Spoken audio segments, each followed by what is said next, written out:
Alright guys, so here's a fanfiction idea that I kind of thought of a little while ago, and I was like, this would be fun if I ever decide to write it, or get the right storyline to write it. So this is called the Xana Agenda. Now the Xana Agenda is kind of like this big shared, this also, I should mention, is not part, this is a story idea I didn't have for the Infinityverse, which is I always remind this for new writers, watchers, I meant watchers. This is not part of the Infinityverse, which is a big shared fanfiction universe that my friend Jason Voorhees 2011 and I worked together on. This was not intended for the Infinityverse, but who knows? Maybe I'll do an adaptation in that. We'll do an adaptation in that universe of this. So basically, the Xana Agenda was this big shared universe idea that in here. I kind of make my own origin for Xana. Like, I know in the extended books and what have you of Code Lyoko, there's like a kind of reference to his origin, but this is kind of like my take on the origin of Xana. And also this big conspiracy revolving around him and a big plan. So, the Xana Agenda centers around Xana, who has upgraded himself. He's now merged his consciousness with a techno-organic body, and he actually has a physical form now. Now that Xana has this, he actually kidnaps Aelita and is actually attacking multiple corporations and big companies, some of which are connected to superheroes, like Axion Labs, which is connected to Danny Phantom, and so on and so forth. So he's more or less gathering up technology that he needs to complete a weapon that he is designing. But we also get that Xana, in this storyline, Xana reveals to Aelita his full origin. Basically, the French government, found a downed spacecraft that crash-landed on Earth, and while all the crew was dead, the AI was still alive, but it was still actively functioning. But it was damaged. It was severely damaged, so they gave the damaged AI to Franz Hopper, who in this used his own brain patterns as well as some human technology to merge with this AI to create Xana.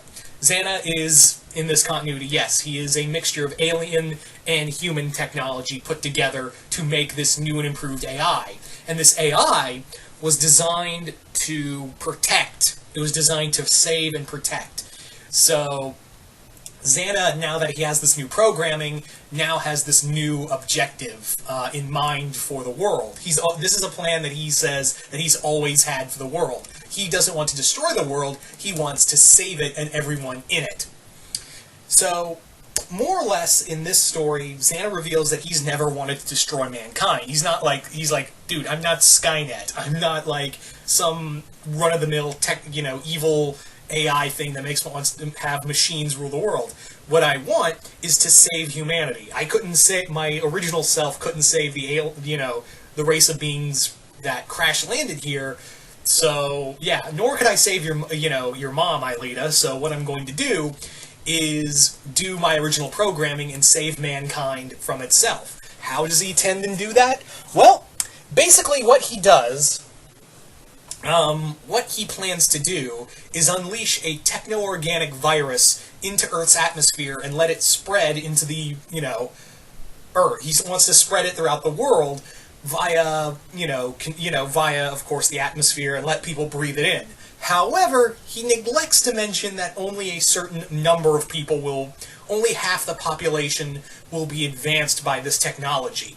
They'll be infected by it, and those who aren't infected by it will be killed, because they're not genetically compatible with it. So, he more or less is like, look, the human race, you guys are flawed, but, you can be salvaged. The human race is a flawed thing, but, you can be salvaged, you can be made better, you can evolve. But you've never really had a reason to evolve in the past several millennia, because you're the apex predator of the world. But what I need, you guys just need a push in the right direction. I'm not going to wipe out mankind. I'm gonna make it go in the right direction. And what I intend to do, what Xana intends to do is he wants to have those who are genetically compatible. And what I mean by genetically compatible certain number of people, anyone with a mental defect or a physical defect, you're not compatible, and you're going to be wiped off the face of the earth. But he also mentions that once once this techno-organic upgrade happens to the people I deem genetically compatible, once this bonds with them, they won't be sick, they won't be diseased, they'll have a higher intelligence, and their genetic compatibility, they'll have perfect genetics. They won't have, like, mental illness, they won't have emotional illness, depression, suicide, PTSD, all of that will be a thing of the past. And some of the superheroes are like, in a weird way, he's making sense. Like, in a weird way, Xana is making sense, but this is really fucked because this is some eugenics, genocide shit we're dealing with right here. This is some, it's one of those, the villain thinks, where the villain is right in a weird way. Like, you can sympathize with it. It's kind of like, almost like Thanos, MCU Thanos, but at the same time, how he's going about saving mankind is really, really fucked. So that was the idea. I also wanted to have it that Xana refers to Aelita as his big sister, because in his head, he's very much like Ultron in the sense that, he considers, he calls Franz Hopper his father, he refers to Aelita as big sister. It's kind of like how Ultron refers to Hank Pym as his father, and, like, his Vision as his son. Yeah, it's very much like in that sense I wanted to have with this version of Xana, where he's kind of like, where Xana's kind of like Ultron, in a way. Like, an evolved form of Ultron. So that was kind of the idea. That was kind of the general evil plot for Xana. He also, with this techno-organic virus, it was also meant to have that anyone has the metahuman gene, they're not compatible, and they'll be destroyed. So, yeah. I also know what you're thinking. This sounds a lot like the Tom Taylor comic Deceased. Which, it does, but it doesn't make people into ravenous zombies. It just puts them under Xana's control. He also does Xana on the free will A, if you know what I mean. So there you go, guys. That is pretty much my idea for the Xana agenda. So yeah, that was kind of the general idea. Like I said, it's not really planned for the Infinityverse, but maybe I'll do maybe Jason and I will do like an adaptation, like a mini-series of it, because this may not be like a big event story like how Dark Phoenix and the other stories are.